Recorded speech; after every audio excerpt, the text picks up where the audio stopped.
I'm betting on a dip to 55k to kickstart the real bull run. Can Bitcoin hit 200k in 2025? May it liquidate Michael Saylor's position too?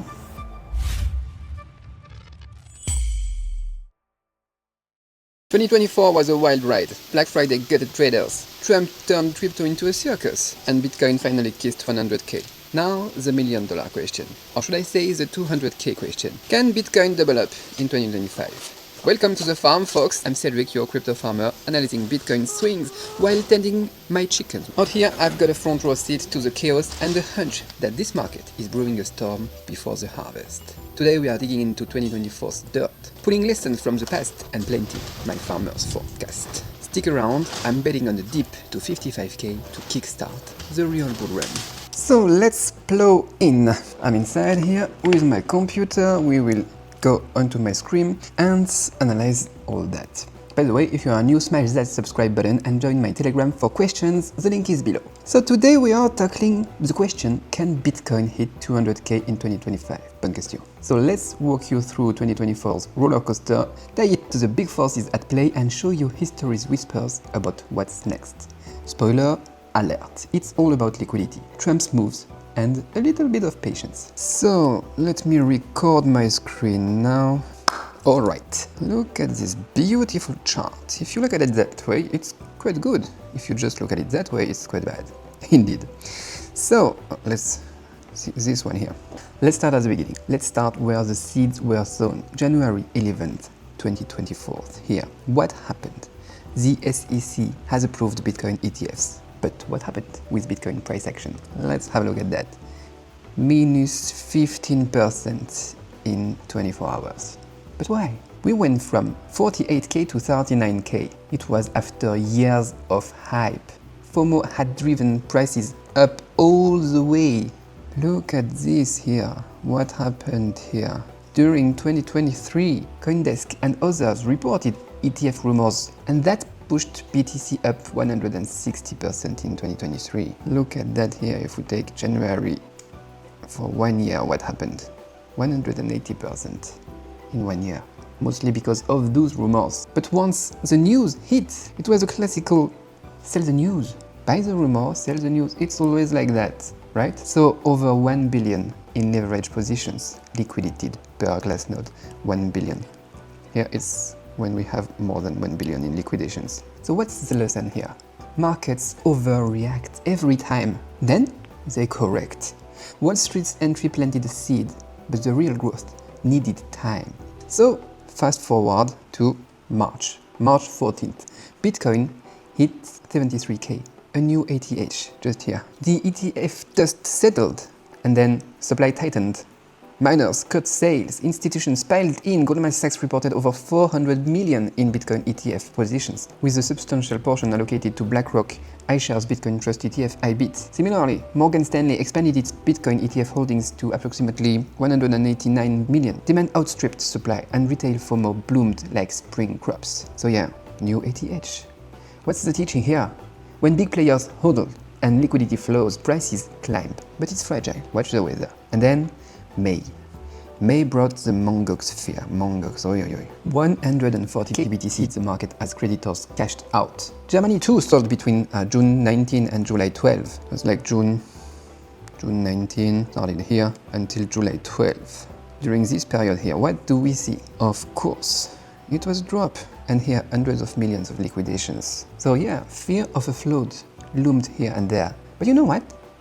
In fact, 70% of recipients hodled. The market absorbed everything, finally stabilizing by October. And what happened? First, the lesson here. Supply shock sting, but diamond hands can steady the soil. Quiet growth followed. Perfect for planting. It was really stable here. Very nice time to buy more. DCA. In fact, we had a lot of what we could call crypto Black Fridays event or Black Swan events, or like big liquidation events, where Bitcoin tanked a lot in 24 hours. That's what I draw here. Every time we had hundreds of millions of liquidations, I put this icon. But not all the time, because I forgot a lot, and there is a lot of these events. You can follow Watch Your Guru for that. It's crazy. This one is hundreds of millions in liquidations of like long positions. Here to here, it's short positions. and here it's billions. 1 billion. And here it was 1 billion too. So yeah, global stocks crashed a few times, and every time hundreds of millions in crypto leverage evaporated. Fear rules as risk appetite dry up. Macro factors. But you know what? It bounced back every time, as you can see. It's just if you have a look at the trend, if you have a look at the weekly time frame or monthly time frame, it doesn't matter. So yeah, crypto is tied to macro risk. I often talk about the Fed's QT, but as you can see every time, it's resilience that shone through. Holders weathered it every time. And now, let's get to November 5th.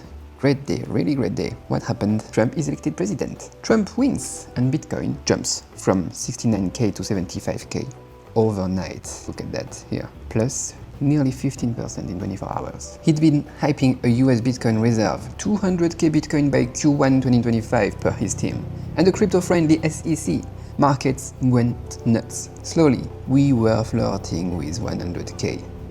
But what we didn't know is how Trump's is a wild card. His 25% tariffs on steel and aluminium effective March 2025 and 20% on Chinese goods stirred a dust storm. That's what's happening here.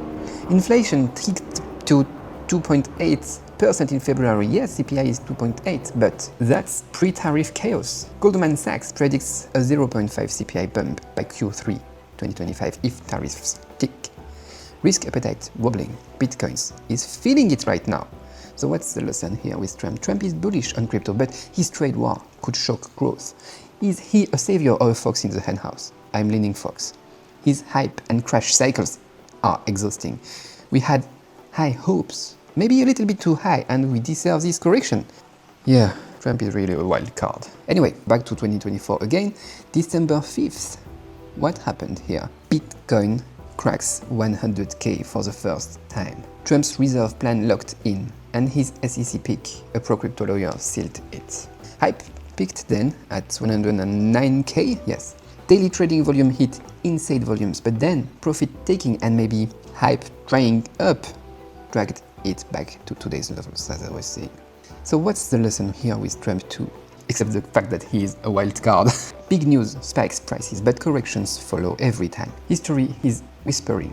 The real surge comes after the dip. Liquidity is key. You can have a look at 2020. 3 trillion QE generated a pump and took BTC from 10k to 79k in a year. Where is 2020? Look at that here. It was crazy. But today, where are we? With QT still on, we are thirsty for rain. It could come. So yeah, what a year 2024 was. From Trump's wild promises, Mongo scares to 100k dreams. It's been like watching storm roll over the farm, one after another. But here is what it's taught me. Markets love a hype spike, but they need real rain, liquidity to grow whole. Supply shocks, it tests our roots. And wild cards like Trump can either fertilize the field or burn it down. Standing here, knee-deep in this dirt, I can't help but wonder, with all this chaos behind us, can Bitcoin hit 200k in 2025? Can it really? We've got the data. Let's now talk patterns. Because yes, it's history's harvest. Pattern repeat. Look at the ETF in January 2024 and Trump, reserve in December. Both followed the buy the rumor, sell the news. Prices spiked on hype, then corrected 10% after the ETF. 109k to 86k after the reserve. Those patterns suggest big news plant seeds, but the real growth comes later, oftentimes a few months later. So the question is, what's next? As we are now in early 25, living quite a plunge, and the market is quite sluggish, what does that tell us? What can we forecast? Let's talk about that. First, the bull case. Rain and then sunshine. I think Bitcoin could soar if liquidity flows in. The Fed's holding rates at 4.25, 4.5, fighting 2.8 inflation. It could be okay, but if Trump's tariffs spark stagflation, Powell might flip to QE. A 1 trillion injection could mirror 2020, lifting BTC from 86k to 200k by December 25. Add a tariff truce. It's unlikely, but Trump is unpredictable, okay? And then what will happen?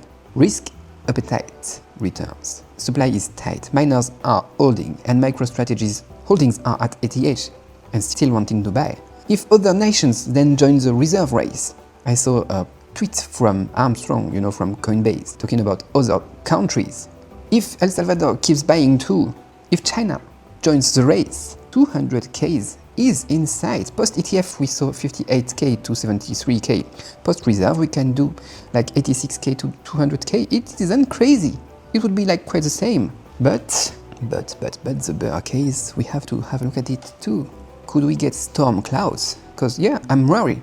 Liquidity is scarce. What I just said is what I hope would happen, but before that, let's face the reality of the moment. Fed's QT drained 95 billion monthly in 2024. Tariffs could push inflation to 3.5%. It's a Moody estimate. Shocking growth without QE. If markets overheat at 100K, a crash looms.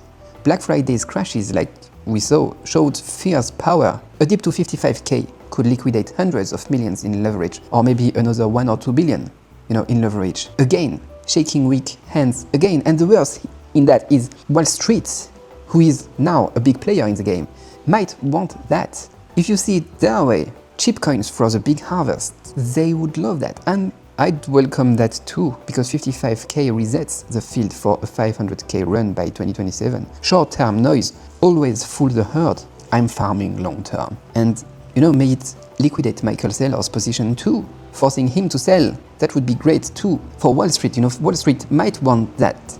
I saw another tweet a few days ago that I loved. It was from DeFi Daniel. If you think the world financial will let this weird guy, Michael Saylor, become the richest man in the world on their dime, you are as dumb as the Solana people. Oh yeah, I like Solana, but the first part of the tweet, I like that. He is right. Wall Street, I think too, don't like that. Don't like that he has so many bitcoins. So yeah, that would make sense, and that would be healthy for the market. So what is my call, finally? I think 200K is possible in 2025, but only with QE and tariff come. But yeah, without that, expect a 70 to 55K dip first, I think. And yeah, I'm rooting for the dip. It would clean the soil for a bigger gloom.